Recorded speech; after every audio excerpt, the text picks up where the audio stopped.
大家好，我係 Data。今集咧嚟到咧有香港小亂合格之稱嘅重慶大廈，就會試一試一間咧印度餐廳。咁間餐廳咧就叫做咧新德里餐廳。同埋咧，我哋順便咧就會介紹下咧重慶大廈。再跟住咧，我哋咧就會去重慶大廈嘅地牢。咁裏邊咧有個新嘅商場，商場裏邊咧都有餐廳嘅。我哋咧就會喺蘭芳園咧飲杯奶茶。咁而家咧我哋咧就出發啦。要去咧重慶大廈咧，我哋喺咧尖沙咀站啦 ，H 出口出咗嚟之後咧就咧上地面，跟住咧望左手邊咧就係咧重慶大廈。路線咧就好簡單嘅。入到去之後咧，就一直向前行啦，行到尾咧就係 C 座噶啦，跟住咧搭 lift 咧就上3樓，一出 lift 咧就會見到餐廳噶啦。我諗咧對於好多香港人嚟講咧，嚟到重慶大廈咧，通常咧都會食佢啲咖喱嘢噶啦。今次咧我哋就揾到咧新德里餐廳，因為間餐廳咧佢個裝修咧就比較係豐富啲嘅，同埋咧睇上嚟咧就幾有特色嘅。網上咧就寫呢間餐廳開12點啦，其實咧就開12點半嘅，所以我就喺重慶大廈咧行咗一陣咧先再上嚟。咁上到嚟咧，其實咧見到佢裏邊咧都已經係有啲客人㗎啦。其實間餐廳咧加埋咧總共咧就有咧6張台，咁所以咧都係咧20零個位度。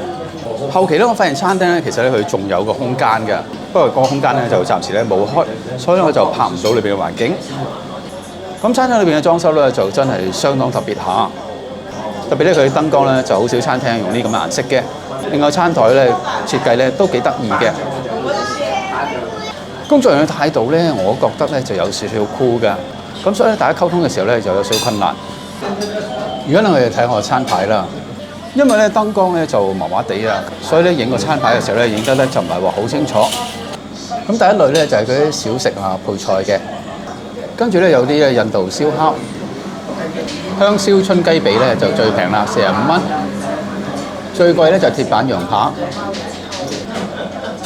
印度烤餅咧就係咧20零蚊到。款式咧就有好多嘅。跟住咧就係印度咧特色飯。一般嚟講咧就60蚊起啦，但係呢飯咧就冇汁嘅。後邊咧就係印度咖喱雞啦，同埋咧啲魚蝦。價錢咧大約咧就70零蚊啦，至到90零蚊。特色羊肉咧就貴少少啦，大部分咧都係咧90蚊。最後咧就係咧特色雜菜，選擇咧都好多下，全部咧都係咧70蚊。去印度餐廳我哋咧就中意咧飲乳酪嘅，咁乳酪咧就30零蚊到。叫完餐之後啦，工作人員咧就會咧提供咧一份好似係薄餅嘅嘢。呢個餅咧就好脆㗎，其實就咁食咧都好夠味下㗎啦。同埋咧有少少辣辣地，我哋咧就再加啲醬咧試一試。加咗醬之後咧，好似咧有啲青檸嘅味道，咁嗰個辣味咧就冇咁重嘅。我覺得加醬之後咧就好食啲嘅。就咁講呢塊餅咧都唔錯。今次我就叫咗呢3樣嘢啦，芒果乳酪。跟住咧呢個咧印度羊肉，同埋咧新德里特色烤餅。呢個咧芒果乳酪咧就35蚊。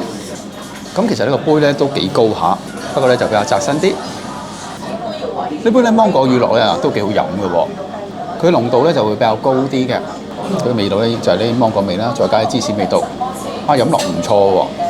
特別咧食辣嘢咧飲芒果乳酪咧就非常之 fit 嘅，因為呢個咧乳酪咧就好解辣嘅。不過咧35蚊咧就唔講得上平。呢個咧就係咧新德里特色烤餅，價錢咧就28蚊，總共咧有4件嘅。其實咧4份1件咧都幾大件下㗎啦。工作人員話呢個烤餅咧就攞啲雞蛋啦，同埋啲椰絲嘅。如果就咁食個烤餅嘅話咧，我覺得反而咧比唔上咧最開頭嘅薄餅。不過28蚊咧咁多件咧都唔算貴。之後咧我哋就睇呢個咧印度燴羊肉。咁呢一碟嘢咧就90蚊嘅，裏面咧有唔少羊肉啦。不過呢碟嘢咧90蚊咧，價錢咧就略為高啲。工作人員咧就話呢個咖喱汁咧就少辣嘅。我咧就試咗少少啊，果然呢個咖喱汁咧唔係好辣，但係咧就真係幾好味。羊肉咧就有好多件啦，每件咧就咁上下大細嘅。我覺得個羊肉咧就比較瘦啲啦，食嘅時候咧有啲硬嘅。個咖喱汁咧就唔錯啦，羊肉嗰邊咧就麻麻地。而家個烤餅咧就加啲嘅咖喱汁試下啦。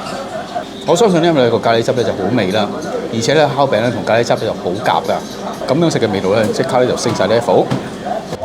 今餐我哋就食咗咧153蚊，咁咧俾錢個箱咧都幾得意嘅。今餐我覺得咧價錢咧就比較高啲啊，不過咧喺香港咧食印度嘢咧，其實咧都唔算係話特別平嘅。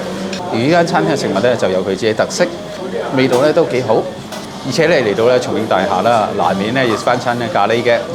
食咗午餐啦，而家我哋咧就行一行咧重慶大廈，順便咧就介紹一下重慶大廈咧係香港一個咧非常得意嘅地方嚟㗎。我諗大部分人認識咧重慶大廈咧都係因為咧王家衛嗰套咧重慶森林。其實咧重慶大廈咧就係1961年咧就落成㗎啦，已經咧有超過咧60年嘅歷史。咁其實重慶大廈咧就係咧5座大廈咧相連嘅，每一座咧都有咧17層樓。當時咧就係咧尖沙咀咧最高嘅建築物啊！想當年咧都威過嘅，地下咧同埋一樓咧就係啲餐廳啊，同埋啲店鋪，上邊咧就有好多咧小型嘅賓館啦，同埋咧都有啲餐廳，其餘咧都有咧唔少嘅住宅嘅。我以前咧其實咧就未行過咧重慶大廈嘅，主要因為咧佢門口咧就好鬼多人㗎，個個咧都好似咧同你 sell 嘢咁樣，令到咧我就唔係話好想入嚟。咁網上咧都有人講啦，其實咧佢哋咧都好友善嘅，只要咧講咗話想去邊度嘅話咧，佢哋咧就會咧教你點樣行㗎啦。亦都咧唔會再煩你，因為重慶大廈咧其實咧就有好多唔同國家嘅人啦，所以咧找換店咧就非常之重要。另外咧仲有啲小食店啦，同埋啲餐廳。而家咧手機鋪咧都有唔少，亦都有啲咧好有特色嘅雜貨鋪。其實咧重慶大廈裏邊啲商場咧，同香港其他商場咧就非常之唔同嘅。如果就咁睇影片嘅話咧，大家咧好難估到呢度係香港。根據咧網上啲研究啦，重慶大廈咧佢大約咧就有咧4000名嘅住客，佔咗60%咧都係外籍人士嚟㗎啦。主要咧就係咧印度啦、巴基斯坦啦、尼泊爾啦、孟加拉啦，同埋咧非洲各國，有唔少咧唔同國籍嘅人咧喺度揾食嘅。咁重慶大廈咧而家咧有好多咧係比較平嘅賓館嘅，所以咧就有好多咧背包客咧過嚟呢邊住嘅，而且咧佢位置咧喺尖沙咀啊，交通咧就非常之方便。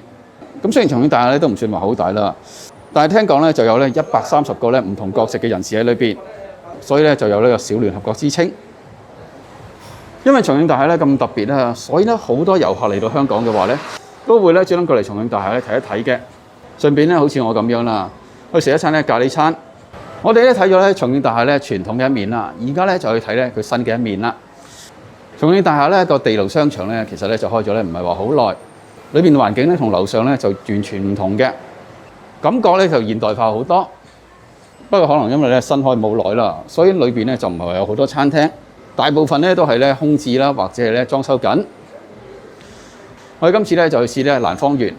蘭芳園咧始創於咧1952年啦，時至今日咧就超過咗70年㗎啦。喺香港咧就非常之有名嘅，其中原因咧就係咧絲襪奶茶啦，就係咧蘭芳園咧所創嘅。而且咧鴛鴦咧都係佢哋發明嘅，早期嘅蘭芳園咧都係大排檔啊。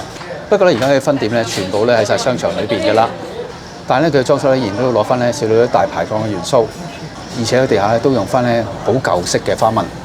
而家咧就睇下佢啲下午茶價錢啦。咁下午茶咧就係咧2點半啦至到6點鐘，咁價錢咧就咧36蚊起啦，至到咧42蚊。我咧就叫做咧啡秧西多士。飲品咧就飲咗杯咧凍奶茶，呢個下午茶咧就要咧43蚊。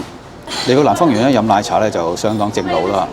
凍奶茶咧就要加3蚊嘅，但呢杯咧凍奶茶咧就幾大杯嘅。作為咧香港咧正宗嘅絲襪奶茶啦，咁個茶味咧的確咧特別濃啲嘅。雖然咧就唔係話好甜啦，但係咧我覺得都幾好飲。我上次咧飲過杯熱奶茶，味道咧反而比唔上咧今次呢杯咧凍奶茶。因為咧頭先嗰餐咧都未落格啦。咁所以咧，今餐咧就唔食咁多啦，就咁食一塊咧西多士就算啦。不過呢塊西多士咧都要40蚊嘅。第一件咧我就冇落糖漿啊，其實直接食咧雖然咧唔係話好甜啊，但係呢個味道咧都幾好。不過塊西多士咧就好似咧腍腍地咁樣。之後咧就搽翻啲糖漿啦，搽咗糖漿之後咧，我個塊西多士咧就再好食啲。另外我覺得呢塊西多士咧裏邊啲醬咧就搽得唔係話好夠多。今餐咧就食咗43蚊啦，咁呢個價錢嚟講咧又講唔上係平嘅。至於咧佢嘅西多士咧，我覺得咧就唔算係話太過特別嘅，但係咧嗰杯奶茶咧的確咧都唔錯。今集咧我哋就介紹咗咧重慶大廈啦，亦都咧順便咧試過裏邊有2間餐廳。內容咧都幾豐富下。希望咧日後咧亦都可以拍啲其他題材咧俾大家睇睇。今集咧就介紹到呢度為止啦，下集咧我哋會再介紹咧其他地方。多謝大家支持，下集見，拜拜。